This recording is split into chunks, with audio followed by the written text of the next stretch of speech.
Hey everyone, Noah St. John here from noahstjohn.com and affirmations.com, and welcome to the Ask Noah St. John show right here on noahnation.com. I am here on noahnation.com every Monday through Friday, 11 a.m. Eastern, 8 a.m. Pacific, where I answer your questions about how to get rid of your head trash, how to get unstuck, find your voice, and automate your business, so that you can have more time freedom, personal freedom, and financial freedom.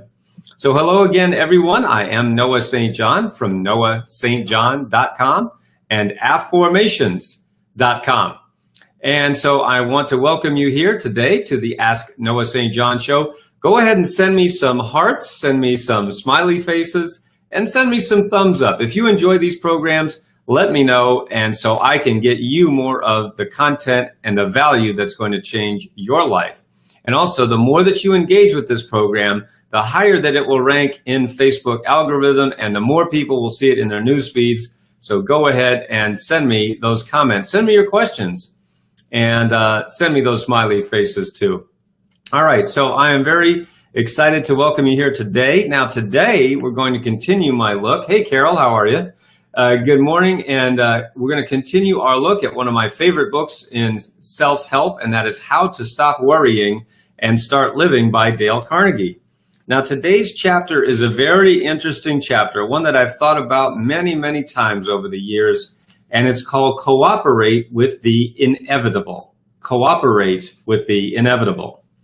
When I was a little boy, writes Dale Carnegie, I was playing with some of my friends in the attic of an old log house in northwest Missouri. As I climbed out of the attic, I rested my feet on a windowsill for a moment and then jumped. I had a ring on my left forefinger, and as I jumped, the ring caught on a nailhead and tore off my finger. Ugh.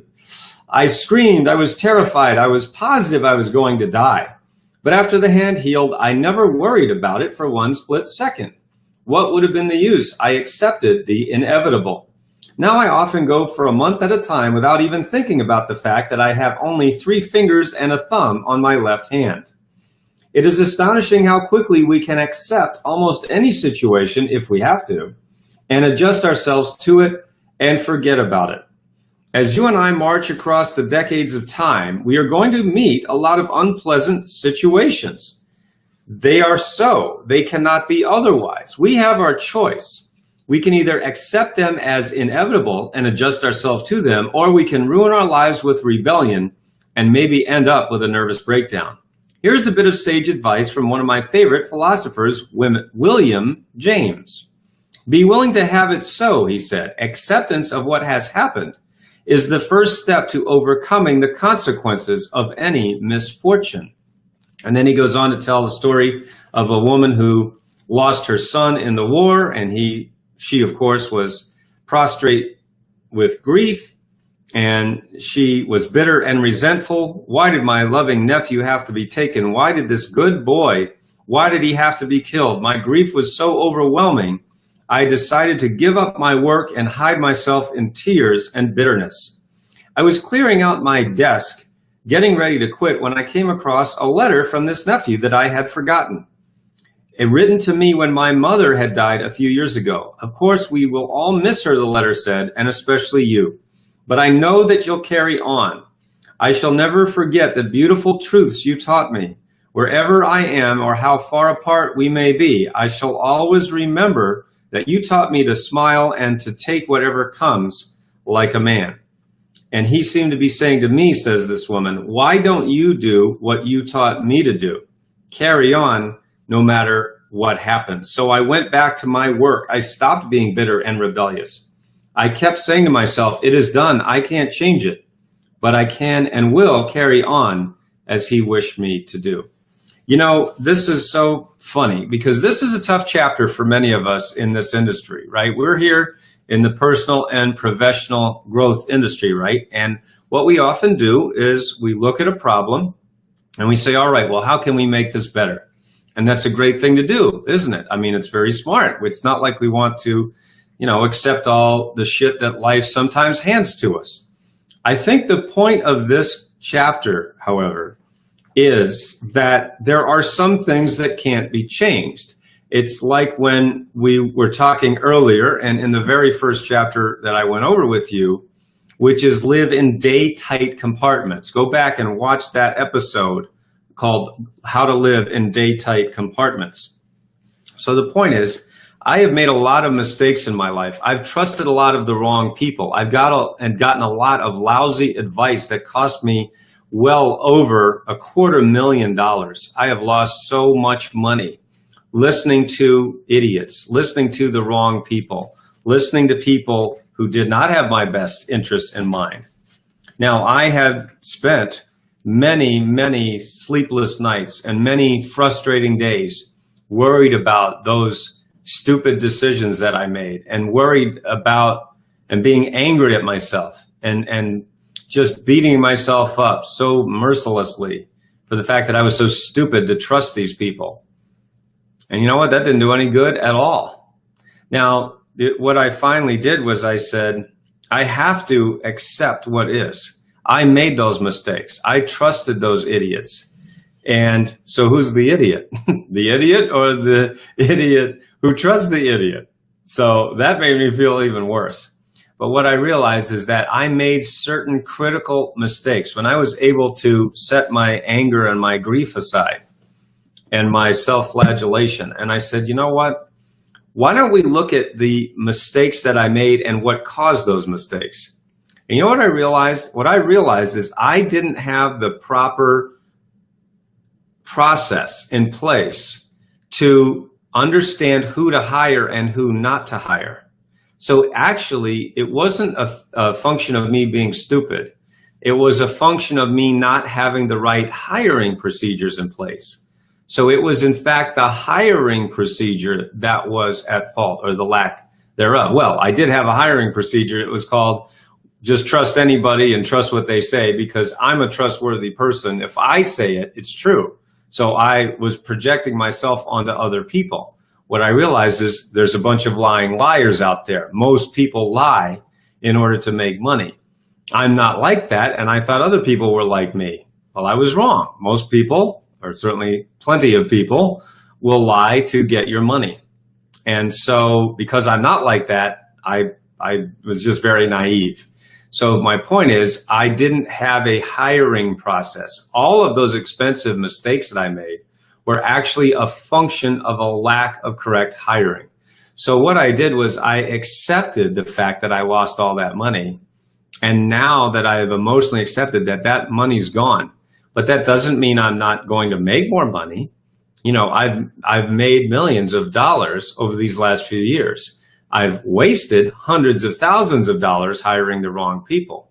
So, you know, I've still made money and I'm still here in business. They didn't wipe me out. It was, you know, but those emotional feelings, that could have wiped me out, and nearly did, because I was so angry at myself for being so stupid. And so what I realized is that if I can just, instead of beating myself up, like this chapter is saying, okay, that's gone. It's like a finger, you know, that's ripped off. The finger's gone. All right. The money's gone. So now what are we going to do? What are you going to do, Noah? And what I realized is all I need is a hiring process. It's that simple. Those were the mistakes that I made. I made the mistakes by being naive. I made the mistakes by not doing my research. And I'm a nerd. I always do my research, but I didn't do it when it came to hiring because I was just too trusting. So there you have it, folks. I mean, that's what I'm talking about. So that's my experience with, you know, cooperating with the inevitable. So what's very interesting here, and this is really interesting, what Dale Carnegie says. I've been reading practically every book and magazine article I could find that dealt even remotely with banishing worry. Would you like to know what's the best single piece of advice about worry that I've ever discovered in all that reading? Well, here it is, summed up in 27 words. Words that you and I ought to paste on our bathroom mirrors so that each time we wash our faces, we could also wash away all worry from our minds. This priceless prayer was written by Dr. Reinhold Niebuhr. God, grant me the serenity to accept the things I cannot change, the courage to change the things I can, and the wisdom to know the difference. which of course now we know as the Serenity Prayer. So isn't that interesting? Dale Carnegie put that Serenity Prayer, which wasn't even called it at the time, in that book. God grant me the serenity, or sorry, what is it? Like all the mistakes I've done in the past, right? I can't change the past. God grant me the courage to change the things that I can change. And I've always thought about that prayer, that it should say, the courage to change the things that I can change that need to be changed. Because not everything needs to be changed, right? Courage to change the things I can, and the wisdom to know the difference. That is really true. That is what it comes down to. Are we going to be wise enough to know what the difference is between the things we can change and the things we cannot change? So I would argue that when it comes to things like learning, when it comes to things like hiring, when it comes to things like adding skills, like let's say you need to have your sales funnels up, you need to have a better website, you need to increase the amount of money that's coming into your business. Maybe you want to lose weight. Maybe you want to have happier relationships. All of those things can be changed. All of those definitely can be changed. It all depends on who is your teacher, who is your mentor, who is your coach. Now, if you want to hire me as your coach, as your mentor, we have a process for doing that. And in fact, we have a brand new process, and it's right here. If you go to noahstjohn.com/talk, you can talk to me. All right. Now there is a very nominal fee to talk to me, and we are calling this our Power Hour. So we have just launched this program, and I'm going to be announcing it to the whole list next week, but I'm giving you guys here a sneak preview right now. So if you want a Power Hour with me, where I will focus on nothing but you, your business, your life, whatever it is, whatever obstacles you have to face, whatever challenges you have, whatever it is you want to build, your goals, where you are, where you want to be, and what's holding you back from reaching those goals, you can just talk to me. And we're calling it the Power Hour because it's going to help you get back on track. All right, so if you go to noahstjohn.com/talk, you're going to see about getting back on track. So we're going to get you back on track, and I'm going to get you back on track by taking you in just an hour and giving you more information, but not overloading you with information. It's really about insights. There's a really huge, enormous difference between information and insights. Right? Anybody, you can get information anywhere on the internet, but where are you going to get insights? You can only get insights from somebody who knows what they're doing, and somebody who's been there, and somebody who's helped thousands of people also reach their goals. So in my case, I've helped my clients add over $100 million in sales in just the last few years. Now, I personally have made millions of dollars in the last few years. And so I'm very blessed in every way that a person can be blessed here on the earth.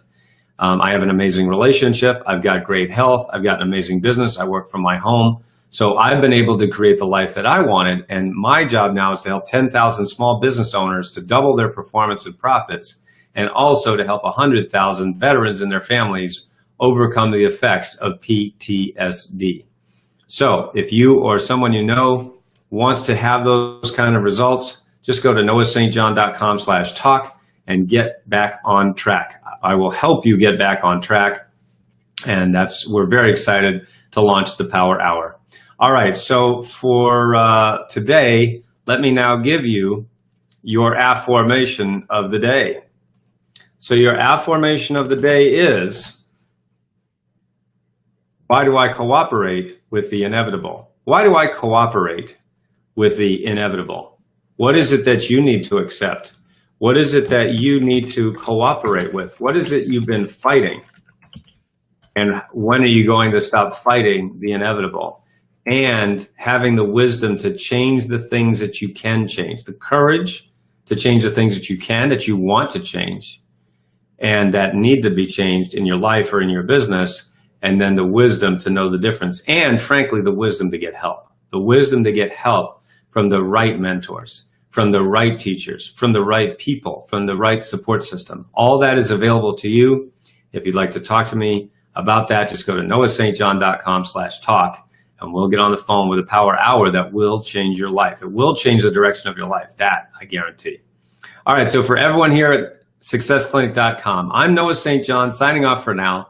And until next time, we'll see you right back here on noahnation.com for the Ask Noah St. John show. And until then, I look forward to being a part of your success story. See you next time, everyone.